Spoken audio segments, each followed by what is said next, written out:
పెట్టలేదు. మీ సహకారంతో బీజేపీ నాయకులు, బండి సంజయ్ అనుచరులు, బీజేపీ ఐటీ సెల్ వాళ్ళు పొద్దున లేచినప్పటి నుంచి రాత్రి వరకు ఇప్పటికి కూడా ఆ అమ్మాయి మీద, ఆ అమ్మాయి పేరు బయట పెట్టడం, ఆ అమ్మాయి మీద వీడియోలన్నీ కూడా సోషల్ మీడియాలో సర్క్యులేట్ చేయడం అది మీరు పెట్టారు. మీ సహకారంతో వీళ్ళు పెట్టినరు, బీజేపీ వాళ్ళు పెట్టినరు. మళ్ళీ మీరు బీఆర్ఎస్ వాళ్ళని అంటున్నారు. నిజంగా ఈ కేసులో తెలంగాణ ప్రజలందరికీ కూడా తెలుసు ఏ పార్టీ ఈ అమ్మాయి, ఈ మైనర్ బాలిక వైపు నిలబడ్డది, ఏ రెండు పార్టీలు భగీరథ్ వైపు నిలబడ్డవి అనేది తెలంగాణ పిల్లలందరూ కూడా చాలా క్లియర్గా అర్థమైంది. ఇలా మీ ఎంపీ, మీ అనుచరుడైన మీ కాంగ్రెస్ ఎంపీ మల్లు రవి ఏమంటున్నాడు? బండి సంజయ్ మీద లేని సానుభూతి కుమ్మరిచ్చి మాట్లాడుతున్నాడు ఆయన. మీ కాంగ్రెస్ పార్టీ సంస్కృతి అది.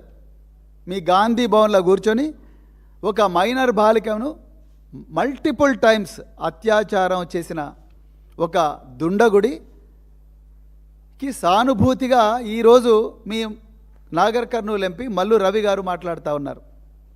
ఇది మీ సంస్కృతి, మీరు రాజకీయం చేస్తున్నారు.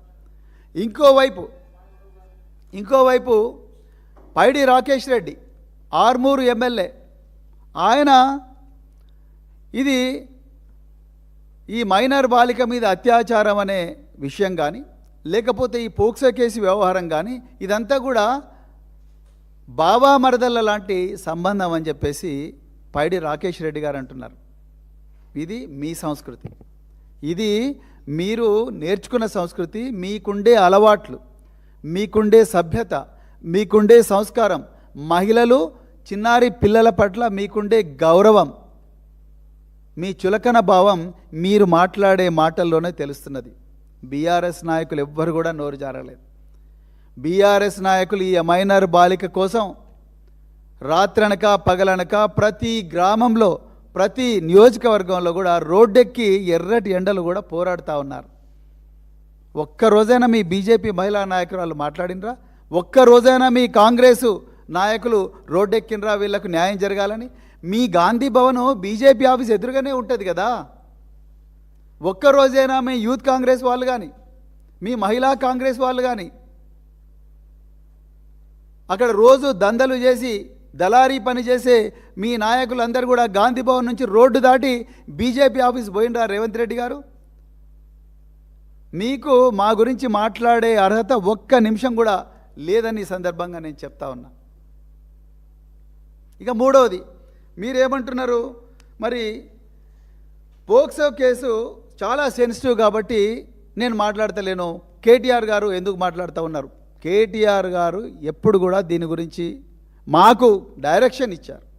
కేటీఆర్ గారు, కేసీఆర్ గారు మైనర్ బాలికకు జరిగిన అన్యాయాన్ని మనం నిజాలను ముందర పెట్టే ప్రశ్నించాలి, అంతే తప్ప రాజకీయాలు చేయకూడదు. మేము ఎక్కడ కూడా రాజకీయాలు చేయలేదు. మేము ప్రతి చోట కూడా ఇగో ఇలాంటి ఎఫ్ఐఆర్లు ముందర పెట్టుకొనే మాట్లాడుతున్నాం. మేము మీలాగా అబద్ధాలు చెప్పడం, పంచులు ఇవ్వడం ఇవన్నీ మేము చేయడం లేదు. మా అగ్రనాయకత్వం మాకు చాలా క్లియర్గా చెప్పింది, నిజాలు ఉంటేనే మాట్లాడాలి.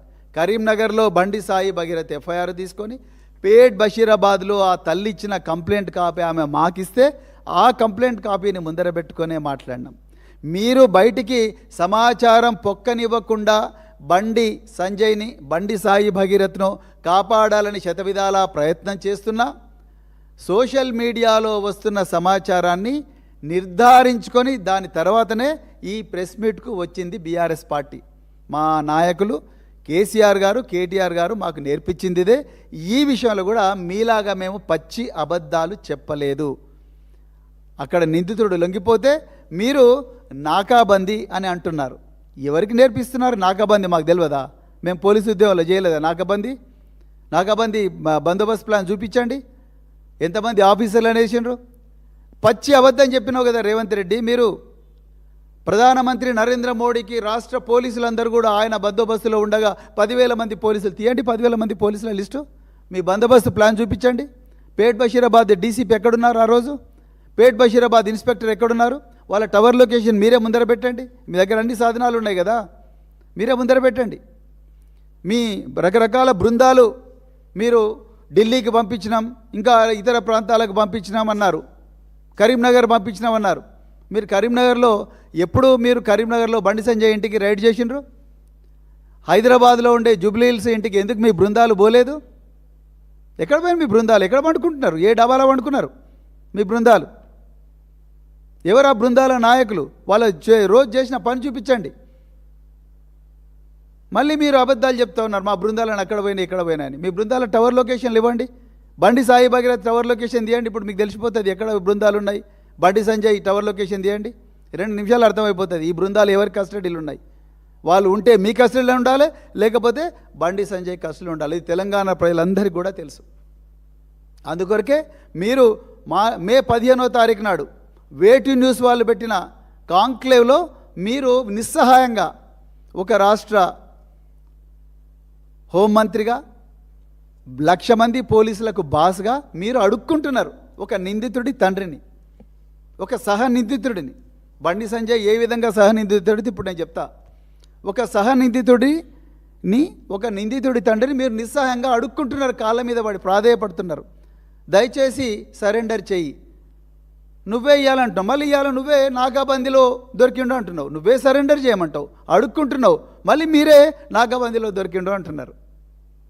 ఇవన్నీ ప్రశ్నిస్తేనేమో మళ్ళీ నువ్వు పోలీసు ఉద్యోగం చేస్తావని మళ్ళీ నన్ను అంటున్నావు. మరి ఇన్ని అబద్ధాలు ఎందుకు చెప్పాలి?